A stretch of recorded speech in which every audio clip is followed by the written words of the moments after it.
welcome to this video. This is finally the video for how to come back from a deficit as a support player in game. This is a game played in Silver 2. It's a little bit above the average level in Silver, I would say. You will see that in the game and why that is. But this was a very much requested video, so finally here we go. I hope you like it. As I said, I don't always have the opportunity to make a good video about a special topic, because at least I need a game that fits that topic. So finally here we go. In the following game you're gonna see me playing support. I play Braum with a Tristana in lane, and we're gonna be set behind pretty early in the game. We are playing against the Caitlyn and the Thresh, which is a matchup you can play, but I'll be honest, in the early game Caitlyn and Thresh can be a real threat to Tristana and Braum if they play it correctly. Like, it always depends a little bit on how the enemy plays out his bot lane matchup in this case. So they can put a lot of pressure on us, and they will do that. You will see in the following. The first point I want to talk about here is basically when you, as a support, as a tank who doesn't have damage at all, get set behind, what do you do? Because I see a lot of players, even in higher elos, who struggle with that and just stay in lane, get pushed in, get set more behind, and basically struggle against anything that happens in the game from that point on. So you don't want to do that, of course. Like, there are some possibilities in which you can impact the game even though you lost lane or you got really far behind in lane. As you can see, Caitlyn is already starting to poke us as good as she can. It's a very good Caitlyn player, I have to say. I can spoiler, in the end we are gonna win the game for a good reason, and also because I managed the state of the lane pretty well. You will see that through the game.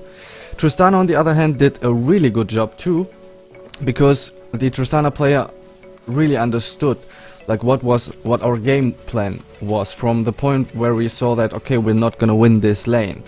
You know, this is a very important step you have to take if you really feel like, and you see that you are gonna lose your lane and you have no chance of coming back at any point in laning phase, or even in mid game maybe. You have to already like prepare a plan for how you're gonna play out the following minutes. Because what we are doing there is we're just standing on the tower. We know, okay, we have zero lane pressure. We can not guarantee that we are gonna get any Drake for the next maybe 10 minutes or so. So our bot lane is in a real disadvantage, and we cannot impact the game. You know, like, we cannot help our jungler. If he sets up a gank, he's in risk of getting counter ganked all the time, because I cannot even set up vision properly, as you see, because I'm just busy protecting Tristana not to get dove. So it's a little bit of a tricky thing to already now think about, okay, what am I gonna do next? Because I cannot do anything in lane. I have to first find a possibility for Tristana to farm safely. You know, so she's not in a threat to get dove all the time. Because if I leave her now, she's dead, basically. Because Thresh is gonna all in her, Caitlyn is gonna put a trap underneath, and she's dead. So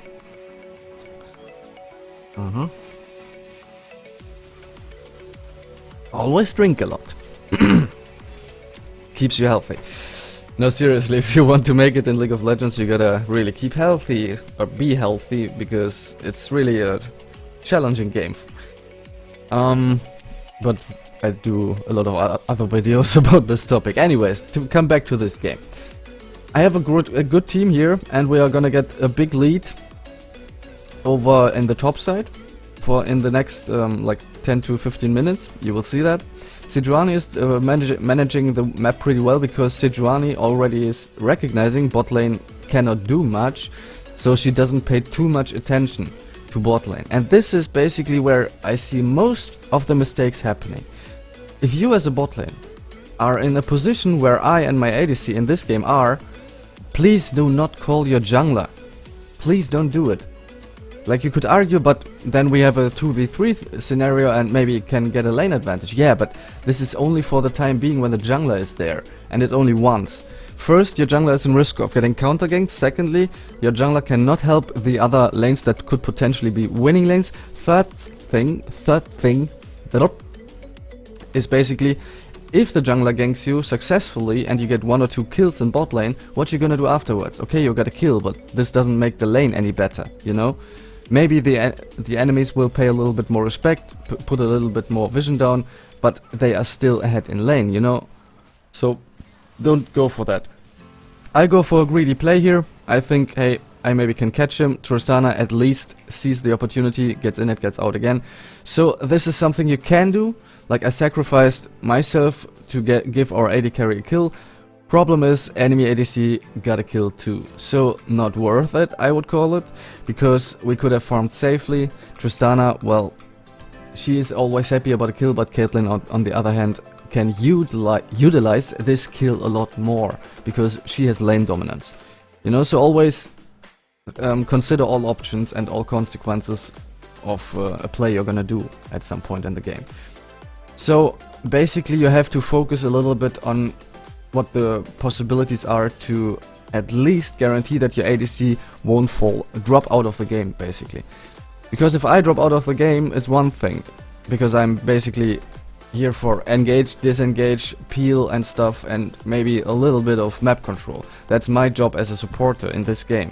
But if my ADC drops out of the game, we miss all the damage from the AD source from our ADC.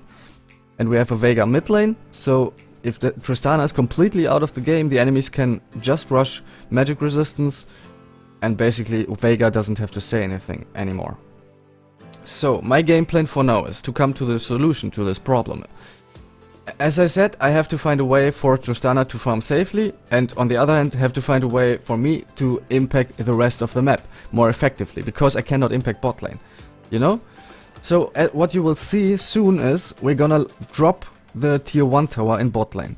Like, this tower here is gonna fall, definitely, at some point, because they are pressuring us so heavily and they are using that pressure very effectively against us. So we know, okay, our bot lane tower is at some point gonna fall. We cannot avoid that. So game plan is for us, you're gonna see that later, and I communicated in game with Tristana about that. Like, you can go for that kind of play, but it's most likely not gonna work out because of that minion wave. Anyways, so she dies there, I think. Oh, does she? No, I die there. Oh, not yet. Well, whatever. The game plan for me now is, I know here at tier 2, Thresh and Caitlyn will not push easily. So game plan for us is drop the tower, get Tristana to the tier 2 to farm safely so she can freeze the wave there and get basically safe farming, and I don't have to care about her too much because she's not really dependent upon if I am with her or not. Like, she's not gonna die instantly at tier 2 if I'm not there, you know, if Kate and Thresh are gonna push in. So I can roam freely, you know, and as you see, the other lanes, top lane and mid lane, they are doing okay. They are pretty, in top lane we are pretty ahead, you know. Renekton is doing a pretty good job against the Aatrox, and even Veigar is not doing too bad. So I want to help these guys out to really push their advantage, to get ahead in lane, and to get out of laning phase as soon as possible. That's basically my goal, because if I enable Veigar and Renekton to get out of lane as soon as possible, they can impact bot lane. You know, then we can a numbers advantage in bot lane, for example. Because Akali is already seeing what's happening, and she knows, okay, they have to really play around bot lane because it's their winning lane. Always think about what the opponent is doing, you know? Akali knows bot lane and on their team is the winning lane, so they have to push bot lane. Like, they have to really enable their bot lane to get all over the map. And this is what they're gonna do, basically. And this is why I, when they are gonna be all over the map, have to be all over the map too. And I cannot afford to only stay bot lane and farm safely to gather some XP, but to not do anything else. You know?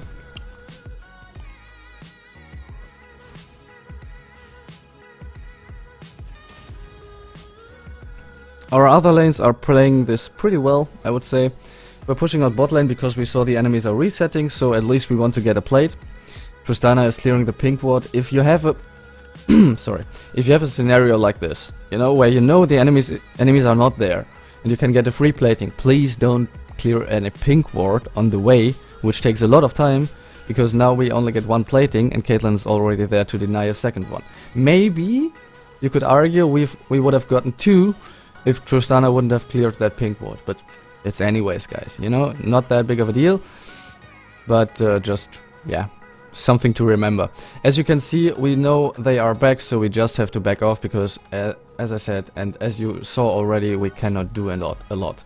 Caitlyn has a big CS advantage already, so we basically depended upon the other lanes, and this is what will happen to you too.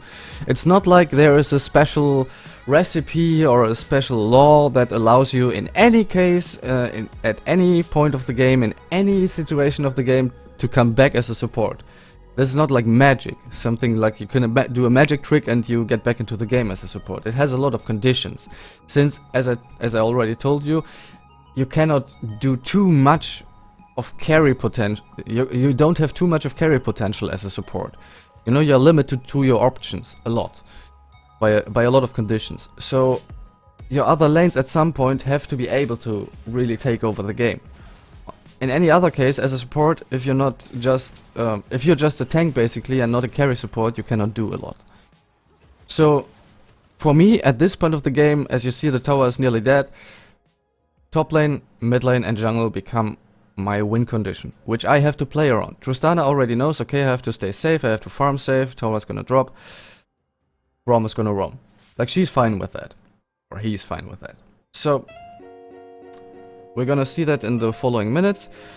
The rest of the team is doing it perfectly, because they know, okay, bot lane is basically lost, so let's play around the other parts of the map. Top lane, mid lane. We get the top lane tower, I think, pretty soon. Rammus is doing Drake. As I said, we cannot contest the Drakes. They got the first Drakes and second Drake because we have no bot lane pressure. You can imagine it like this. I mean, there are a lot of people who don't really get why bot lane is so important for Drakes. Let me explain and break it down for you quickly. If they push us in here, we don't have any agency to go up here. You know, because they have control over the complete area of the bottom lane. Like, we cannot even get close to a Tri-Brush if they have visions there. Which is most likely going to be happening when they do Drake. As you see, Thrasher's checking for visions there because Rammus is doing Drake. So, basically the enemies have the only threat if, for example, mid lane is pushing out on our side. The only threat for the enemies is mid lane. Veigar could come here. You know, but then they have a 1v3 scenario, since our bot lane is not really able to join in time and their bot lane is able to join in time. So our mid lane, our Veigar for example, couldn't really contest the Drake, even if Sejuani would join. It would still be a 2v3.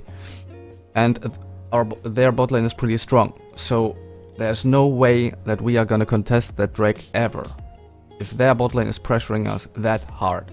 Because they have all the control over this area of the map. We can go for a cheeky steal, but most likely not gonna work out. Since it's the Rammus, he can taunt, so no point in doing that. So this is basically the reason why if you have a losing bot lane, you won't get a lot of Drakes. As you can see, enemies recognize that we are doing the cross-map thing, cross-map play for top lane. He's TPing, so Aatrox no TP threat anymore, which is comfortable, I would say. And now you see Tristana has to farm safe. This is a little bit of a mistake that he's not freezing there, but it's whatever, you know. In the rest of the game it works out fine, and now I start to roam. This is where I really have to let go of bot lane. You know, let go of the thing that I am only a support for my ADC. No, I'm a support for my whole team now. And I have to play around the other three guys in the game, not just around my ADC. As you can see, the good thing about this scenario here is I am mid lane now. And it's a 3v3 scenario, since Akali already died and Veigar died too. So Rammus is doing whatever. He could definitely def bot lane, but he doesn't do so. So the good thing here is Tristana recognizes, okay, they are all fighting mid lane, I can go for the push and get maybe a plating. You know, platings fall off soon. I don't know if she gets it, it's whatever, but it's the right play at this point. You know, Rammus joins mid lane, it's a 3v4 now, we have to be a little bit careful, even though we got Aatrox, so it's at least 3v3 if it happens, and Tristana can get a free push off. So very well recognized by her or by him, whatever. And I already did some of the other stuff as a support, like other than supporting your ADC, which basically is a good way to ensure that we are gonna win this game, because I use my tools here as a support to ensure that lanes in my team that are ahead stay ahead. That's how you can imagine this. Like, if I would have to put it in a nutshell, that would definitely be it. Sorry. If you cannot impact bot lane anymore and you have a losing bot lane, the only way as a support to really ensure that you can impact the game is to make sure that other lanes in your team that are ahead stay ahead. This is in a nutshell how you can come back as a support. You know, but because if you stay bot lane, you are not gonna come back. As you see, I just moved there for a little bit of XP, for some gold, for my item, and already leave. And go to the other lanes, so we don't get a disadvantage there, because their bot lane on the other hand is roaming now too, because they basically finished their laning phase. They can roam around the map now because they don't have an objective bot lane anymore. So I'm managing this in this game pretty well. This is very simple. Like it works with every support and in mostly every game if your team is on the same page with you. This is basically the condition for you if this kind of playstyle works out. Because if you're not on the same page with your team, you're not gonna be able to pull off that playstyle and to come back as a support. Because this is basically your only option, to play around the rest of your team and not your ADC. So if you have a good team, a team that understands what your plan is, then this works out. I have had the other games too, where like teammates started to flame because I was, as you see, mid lane, or I was supporting the jungle or top lane, and they were like, hey, leave my lane, you're stealing XP or whatever, you know, and they just didn't get what I was doing there. Like, I don't want to stay long in mid lane or in top lane or even in jungle with my teammates, because I steal experience then, keep that in mind. Cannot just go top lane and stay there forever, because you're gonna deny your top laner solo experience. I just want to go there, get something like an objective, a kill or some vision down, and leave again and roam to some other lane. You know, that's the intent of what I'm doing here. As you can see, I just run around wherever I can and try to catch every opportunity that comes along. And to just be there, be present, and to pressure the enemies and to show them that they are not able to really hold us down as a team. Because we find a different way to really make that game work for us. As you can see, for example, in the numbers, Renekton 5-1, Sejuani 5-0, Vega 4-3, Tristana still 1-0 and farming up. It's working, you know? I'm just making sure that, yeah, we keep our lead in the rest of the team, and Tristana can farm up, so she doesn't completely drop out of the game. Which doesn't happen.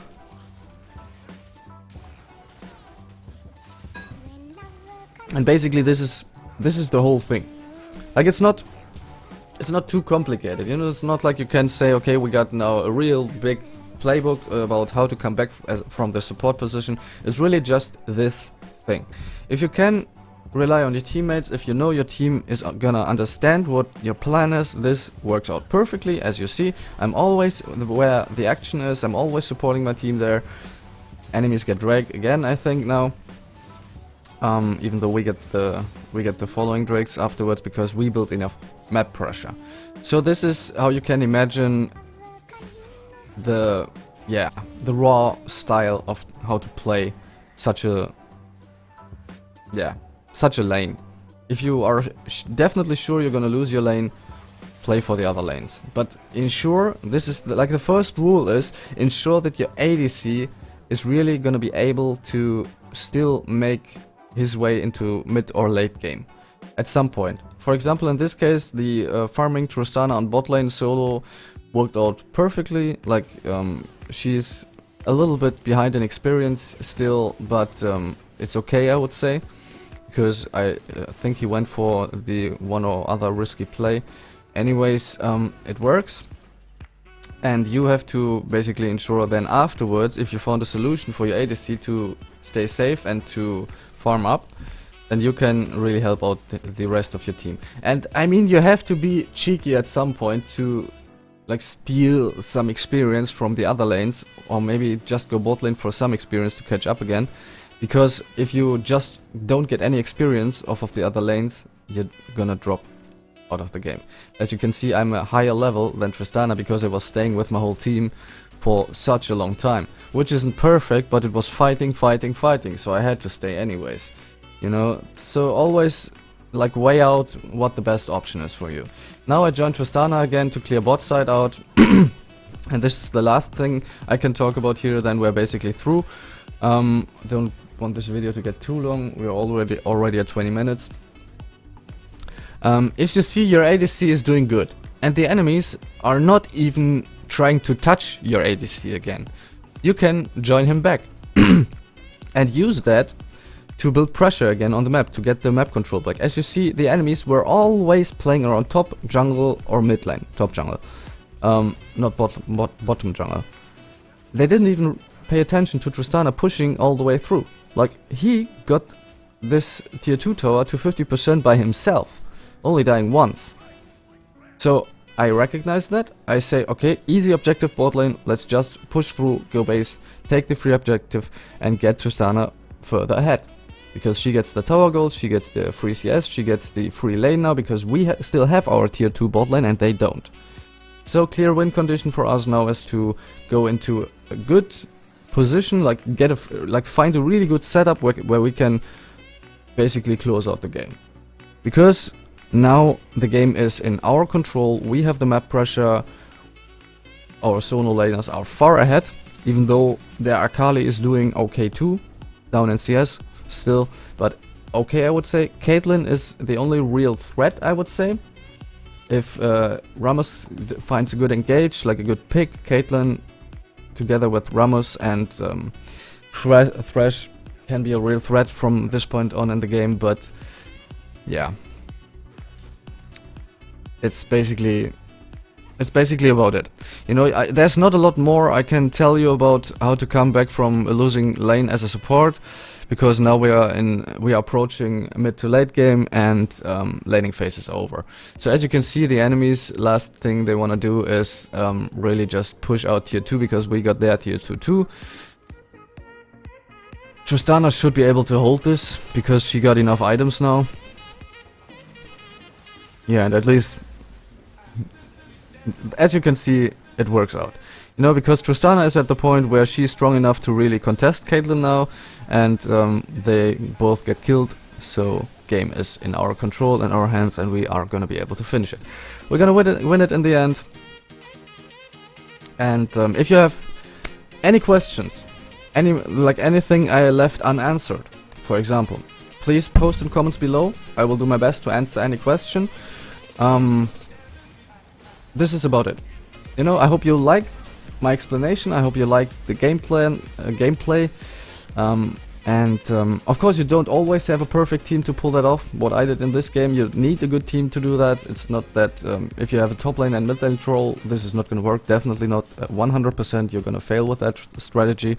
If you have any other strategy, any ideas or any suggestions what could work, please also post in comments below. I would really like to hear that, to get your feedback, since I'm learning too all the time. And well, that's gonna be about it, I guess, right? There we go. Thank you for watching. Thank you for tuning in. If you have any requests for me to do a video about, as I said, it's not gonna be instantly up, but I look out for it.